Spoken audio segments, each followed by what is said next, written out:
ఓం నమో భగవతే వాసుదేవాయ. కార్తీక పురాణం 25వ అధ్యాయం. దుర్వాసుడు అంబరీషుని శపించుట. అంబరీష, పూర్వ జన్మలో కించిత్తు పాప విశేషము వలన నీకీ అనర్థం వచ్చినది. నీ బుద్ధిచే దీర్ఘముగా ఆలోచించి నీకెటుల అనుకూలించునో అటులనే చేయుము. ఇక మాకు సెలవిప్పించుము అని పండితులు పలికిరి. అంత అంబరీషుడు, ఓ పండితోత్తములారా, నా నిశ్చితాభిప్రాయమును ఆలకించి వెడలుడు. ద్వాదశీ నిష్టను విడుచుట కన్నా విప్రశాపము అధికమైనది కాదు. జలపానం చేయుట వలన బ్రాహ్మణుని అవమానపరచుట కాదు, ద్వాదశిని విడుచుటయు కాదు. అప్పుడు దుర్వాసుడు నన్నేల నిందింపడు. నా తొలి పుణ్యఫలము నశింపదు గాన జలపానమునర్చించి ఊరకుందును అని వారి ఎదుటనే జలపానము నొనరించెను.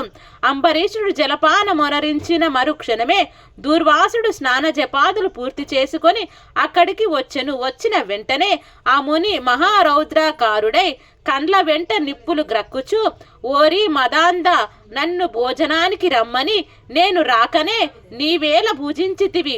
ఇంత దుర్మార్గపు, ఎంత నిర్లక్ష్యము, ఎంతటి ధర్మ పరిత్యాగివి.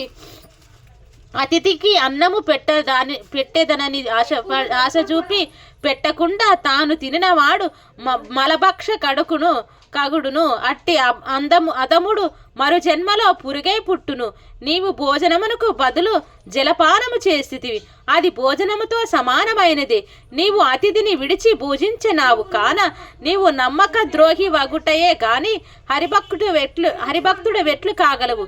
శ్రీహరి బ్రహ్మణవనమున సహింపడు, నమ్మే బ్రాహ్మణావమానమును సహింపడు.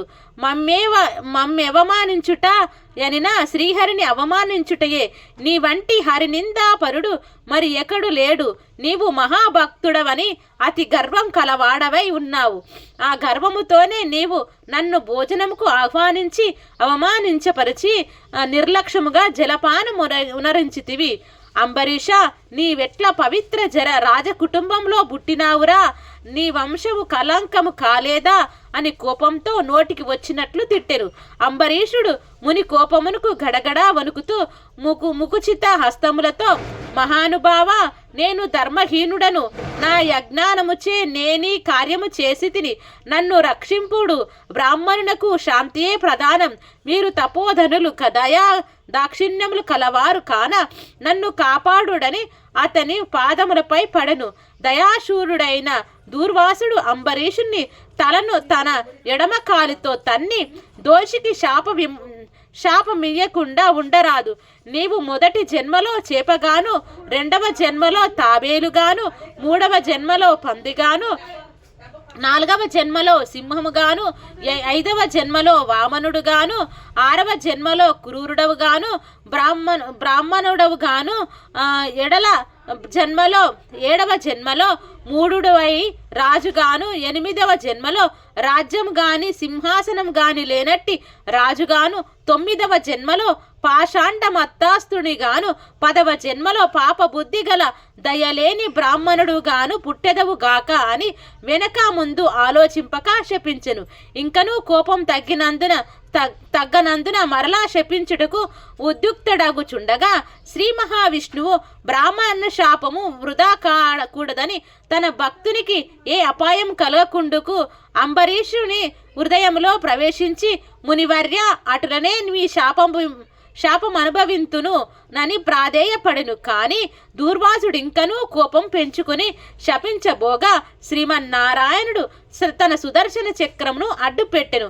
ఆ సుదర్శనం కోటి సూర్య ప్రభలతో అగ్ని జ్వాలలు గ్రక్కుచు దూర్వాసునిపై పడబోయెను.